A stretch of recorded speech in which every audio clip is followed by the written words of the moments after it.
நான் முதல்ல திரு செந்தில்வேல் அவர்கள்ட்ட. திரு செந்தில்வேல், அதிமுக எந்த பதிலும் சொல்லலை, பாஜகவுக்கு துணை போயிருச்சு அப்படின்னு எல்லாம் சொன்னீங்க. ஆனால் கடும் கண்டனத்தை பதிவு செய்திருக்கிறார் இந்த மாநாட்டில் பங்கேற்ற அதிமுக முன்னாள் அமைச்சர். இல்ல, அதை கடும் கண்டனம் என்று நீங்கள் எடுத்துக்கொண்டால் அதில் எனக்கு மாற்று கருத்து ஒன்றும் இல்லை. இருக்கட்டும். சரி, ரெண்டு செய்தியை நான் சொல்றேன். ஆர்பி உதயகுமார் இன்றைக்கு பேசிய அந்த நேரலை செய்தியை நீங்க முடிஞ்சா இப்ப கூட பிளே பண்ணி பாருங்க. முதல்ல கொஞ்ச நேரம் முழுக்க அவர் திமுக திட்டிகிட்டே இருப்பாரு. திமுக என்ன செய்தது, திமுக அதை செய்தது, திமுக அதை செய்தது, திமுக தான் திட்டி கடைசியா சொல்லும்போது என்ன சொல்லுவாருன்னா, அந்த மாநாட்டில் நிறைவேற்றப்பட்ட தீர்மானங்களுக்கு எங்களுக்கும் சம்மதம் இல்ல, அந்த மாநாட்டுல அவங்க அப்படி பேசுவாங்க, இவ்வளவுதானே தவிர இதுவே ஒரு கடும் கண்டனமா அப்படின்லாம் எனக்கு தெரியல. இருக்கட்டும், நான் ரெண்டு விதமா இதை பாக்குறேன் சார். ஒன்று, ஹிந்து முன்னணியினுடைய பார்வையில் அவர்கள் நிச்சயமாக அண்ணாவை விமர்சிக்கத்தான் செய்வார்கள். அது அவருடைய உரிமை, அதுதான் அவருடைய கருத்தியல். அதுல நம்ம நீங்க அண்ணாவை விமர்சிப்பதை பற்றி நம்ம உரையாடலாம், அவர்களுடைய அது வேறு. ஆனால் ஹிந்து முன்னணிகிட்ட போய் நீங்க அண்ணாவை விமர்சிக்க கூடாதுன்னு சொல்ல முடியாது. தட் மீன்ஸ் அவங்க முழுக்க அண்ணாவினுடைய கொள்கைகளுக்கு, பெரியாருடைய கொள்கைகளுக்கு முரண்பாடு கொண்ட ஒரு இயக்கம் தான். அப்ப அவங்களுடைய பாதை அதுதான், அது எல்லாருக்கும் தெரிஞ்சது.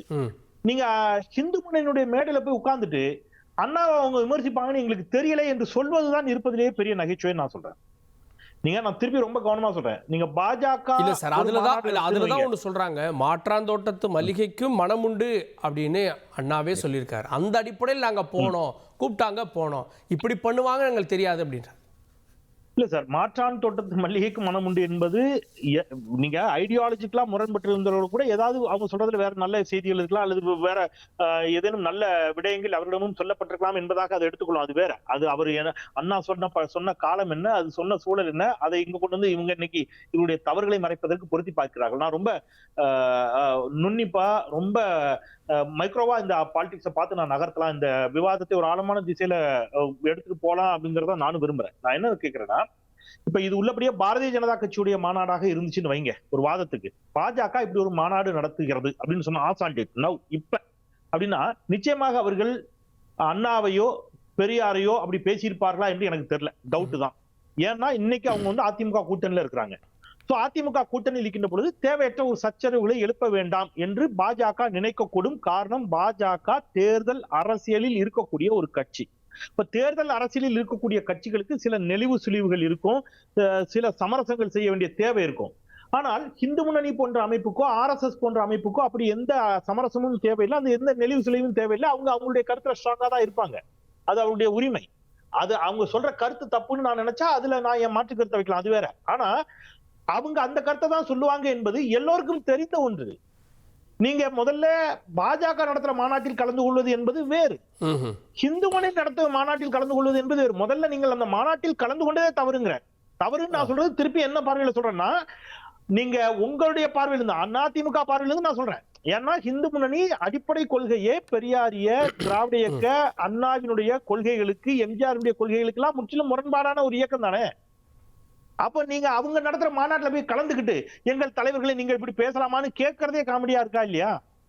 நீங்க போய் கலந்துக்கிட்டே தப்பு இல்ல. நீங்க பாஜக மேடையில கலந்துக்கிறது என்பது வேற சார். ஹிந்து முன்னணி நடத்துற மாநாட்டுல ஏன் கலந்துக்கிறீங்க?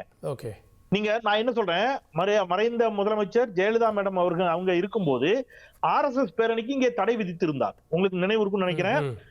இதே இன்றைக்கு இருக்கக்கூடிய மரியாதைக்குரிய திரு H. ராஜா அவர்கள், டாக்டர் தமிழிசை சவுந்தரராஜன் அவர்கள் உள்ளிட்டவர்கள் எல்லாம் அதற்காக வடபழனி பக்கத்துல ஒரு பெரிய போராட்டமே நடத்துறாங்க, ஆர்ப்பாட்டம் நடத்துறாங்க. அன்றைக்கு அஇஅதிமுக அரசை கண்டித்து RSS பேரணிக்கு எப்படி தடை போடலாம் அப்படின்லாம் கேட்டாங்க. இதே எடப்பாடி கே பழனிசாமி அவர்கள், இன்றைய எதிர்க்கட்சி தலைவர் எடப்பாடி கே பழனிசாமி அவர்கள் கொஞ்ச நாளைக்கு முன்னாடி, சில மாதங்களுக்கு முன்பாக RSS பேரணியை கொடியசைத்து தொடங்கி வைத்தார் என்ற காரணத்திற்காக தளவாய் சுந்தரம் அவர்களுடைய மாவட்ட செயலாளர் பொறுப்பிலிருந்து, அவருடைய அமைப்பு செயலாளர் பொறுப்பிலிருந்து அனைத்தையும் பறித்தார். இது கொள்கை முரண்பாடு, கட்சியினுடைய அடிப்படை கொள்கைக்கே விரோதமாக செயல்பட்டு விட்டார் தளவாய் சுந்தரம் என்று நீங்க தான் சொன்னீங்க.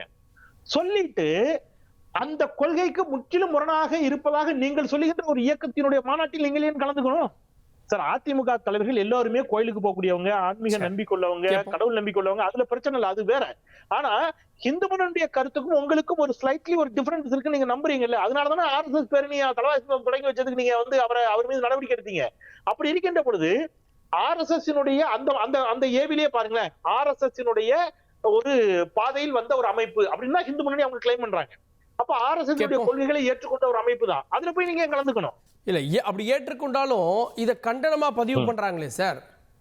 சார் இல்ல சார், கண்டிக்கிறதே நான் திருப்பி சொல்றேன் இத சார். சொல்லாம இருந்திருந்தா நான் சொல்றது பாஜகவுக்கு அடிபணிந்து விட்டது அப்படின்னு நீங்க சொல்லலாம். இல்ல கார்கே, நான் இப்படி சொல்றேனே, ஒரு உதாரணத்துக்கு இந்து முன்னணி தலைவர்கள் அல்லது RSS தலைவர்கள் யாரேனும் ஒருவர் தீகா மேடையில கலந்துக்கிறாங்கன்னு வைங்க, ஒரு வாதத்துக்கு, ஒரு சும்மா ஒரு ஹைப்போதெட்டிக்கலா எடுத்துங்க. நாளைக்கு காஞ்சி சங்கராச்சாரியார் அவர்களோ அல்லது இந்து முன்னணி தலைவர்களோ அல்லது RSS தலைவர்களோ திராவிடர் கழகம் நடத்துற ஒரு மாநாட்டுல இவங்களும் கூப்பிட மாட்டாங்க, அவங்களும் போக மாட்டாங்க, ஹைப்போதெட்டிக்கல் வச்சுப்போம், கலந்துக்கிறாங்க. திராவிடர் கழகம் அந்த மாநாட்டுல கடவுள் மறுப்ப பேசும், நாத்திகத்தை பேசும், சனாதன எதிர்ப்ப பேசும், பார்ப்பனிய எதிர்ப்ப பேசும். அதுக்கு அடுத்த நாள் இவங்க ஒரு கண்டனம் சொல்றாங்கன்னு வைங்க, தீகா மாநாட்டில் இப்படி பேசுவார்கள் என்று நான் எதிர்பார்க்கவில்லை என்று சொன்னால் நம்ம என்ன கேட்போம்? ஏங்க தீகா மாநாட்டுல அதானங்க பேசுவாங்க, நீங்க ஏன் போனீங்கன்னு நம்ம கேட்போம் இல்லையா? அந்த கேள்வியை நான் திருப்பி திருப்பி கேட்கிறேன். நான் கேட்கறது அவர்களுடைய அரசியல் அதுதான், அதுல அவங்க உறுதியா இருக்கிறாங்க. உங்களுடைய அரசியல நீங்க உறுதியா இல்ல. அதிமுக இந்த இடத்துல நான் வந்து இந்து முன்னணியை கொஸ்டின் பண்ணல, அதிமுக தான் கொஸ்டின் பண்றேன். கேட்போம். நம்முடைய பத்திரிகையாளர் கார்த்திகேயன் இணைந்திருக்கிறேன். நான் திரும்ப வரது கார்த்திகேயன். திருப்பூங்கலூர் மணிகண்டன், இந்து முன்னணி மாநாட்டில் வேற என்ன பேசுவாங்க? இது தெரியாம நாங்க போயிட்டோம், அவங்க வந்து முருகன் மாநாடு அப்படின்னு சொன்னதுக்காக போயிட்டோம், அரசியல் பேச மாட்டாங்க அப்படின்ற நம்பிக்கைக்காக போயிட்டோம் அப்படின்னா இது ஏற்புடையதா இருக்கா? முன்னாடி முதல்ல ஒரு சின்ன செய்திங்க. அதாவது கடந்த 15 நாட்களாக எங்கள் பகுதியில திருப்பூர் கோவை ஈரோடு பகுதியில இந்த IDPLங்கிற எண்ணெய் நிறுவனம் அது வந்து விவசாயிகளுடைய நிலத்துல பாழாக்குற வகையில எண்ணெய் குழாய்களை கொண்டு செல்லுகிற வகையில் இன்று இந்த ஆளுகிற திமுக அரசுடைய காவல்துறை வைத்து கடுமையாக மிரட்டி கொண்டிருந்த விவசாயிகளை இது குறித்து திமுக அரசு பேசவே இல்லைங்கிற அந்த கடுமையான கண்டனத்தை முதல்ல பதிவு செய்யறேன். திரு ஈசன் தலைமையிலான தமிழக விவசாய நடத்துற அந்த நிகழ்ச்சி அதுல வந்து திமுக இன்று வரை எந்த நிலைப்பாடும் எடுக்கல. விவசாயிகள் முழுக்க பாதிக்கப்படுறாங்க. ஆமா. இப்போ இவ்வளவு அவசியமான ஒரு செய்தியை நம்ம பேசிட்டு இருக்கிறோம் முருகன் மாநாடு குறித்து. இப்போ ஏற்கனவே அமைச்சர் சேகர் பாபு முத்தமிழ் முருகன் மாநாடுக்கு பெயர் நடத்தினார். அதாவது இந்து சமய அறநிலையத்துறையினுடைய செலவுல ஒரு அரசு விழா என்கிற பெயரில் முருகனுடைய பக்தர்கள் எல்லாம் ஒருங்கிணைத்து நிகழ்ச்சி எதுக்காக நடத்தின சார்? என்ன காரணம்? அது எனக்கு புரியல. இப்போ ஒரு அரசாங்கம் ஒரு பக்தர்கள் மாநாட்டை நடத்த வேண்டிய அவசியம் என்ன நோக்கம்? ஏன்னா அதே மாதிரி இந்து சமய அறநிலையத்துறை சார், அதுதான் சார் இந்து சமய அறநிலையத்துறை பெயர்ல இதுவரையும் இல்லாத வரலாற்று இல்லாத ஒன்று. இந்து சமய அறநிலையத்துக்கு என்ன நோக்கம் சார்? இந்துக்காக மாடு போடுறோம் எங்களுக்கு இருக்கு அந்த மாதிரி. அதாவது இதுவரையிலும் இத்தனை நாட்களும் இல்லாத ஒன்றை ஏன் செய்தாங்க? தமிழ்நாட்டில் ஒரு அச்சத்தை திமுக அடைந்திருக்கிறது. அந்த அச்சம் என்பது இந்துக்கள் 90% இந்துக்கள் எங்களோட இருக்காங்க. ஏன் சொன்னாங்க? நீங்க தான் எந்த மதத்தாரும் பேச மாட்டீங்களே, இந்துக்கள் இல்லைன்னு சொல்றீங்களே, அதுலயே அப்படியே நின்று போங்க. அப்ப நீங்க புதுசா வந்து ஒரு மாநாடு நடத்தி அந்த மாநாட்டுல வந்து கந்தர் சஷ்டி கவசத்தை பள்ளிப்பாடல் இடம்பெற செய்யணும்னு சொல்ல வேண்டிய அவசியம் என்ன? அந்த தீர்மானத்தை ஏன் போட்டீங்க? அன்னைக்கு ஏன் அர்ஜுன் சம்பத் வந்தாரு? இப்ப நீங்க நேற்று குறிப்பிட்டீங்களே, அதாவது சாந்தலிங்க ராமசாமி அடிகளார் நூற்றாண்டு விழா, RSS நூற்றாண்டு விழா, அதுல SP வேலுமணி கலந்து கொண்டார் என்று செய்தி ஆக்குனீங்களே, அந்த மதத்திலிருந்தும் தமிழ்நாட்டுல எல்லா மதத்திலிருந்தும் வந்து அமர்ந்திருந்த மடாதிபதிகளை எல்லாம் வைத்துக் கொண்டு கைதட்டி செய்ய வேண்டிய அவசியம் என்ன? இப்ப நீங்க வந்து கண்டுலாம் போங்க. இது பக்தர்கள் சொன்னா அது வந்து கோயிலுக்கு போறவங்க சாமி போறவங்க கடந்து போங்க. ஆனா இது இந்து முன்னணி இந்துக்களுக்காகவே இருக்கிற அமைப்பு நடத்துகிற ஒரு மாநாடு. தெரிஞ்சுதான் போனாங்க, தெரியாம போனாங்க, அந்த அவசியம் தெரிஞ்சுதான் போனாங்க. அதாவது திராவிட கழக மாநாட்டில் திரு ஸ்டாலின் போய் என்ன பேசுவாரு? அவர் பேசுற ஒத்துட்டாரா? கடவுளை வந்து எப்படி கேள்வி பேசுவாங்க, எவ்வளவு கேவலப்படுத்தாங்க, தாலி எடுப்பாங்க. திமுக தைரியம் பேசலாமே. ஆமாம், தாலி எடுப்பது எங்களுக்கு ஏற்புடையதான், திராவிடம் சொல்றது சரிதான் சொன்னீங்களா?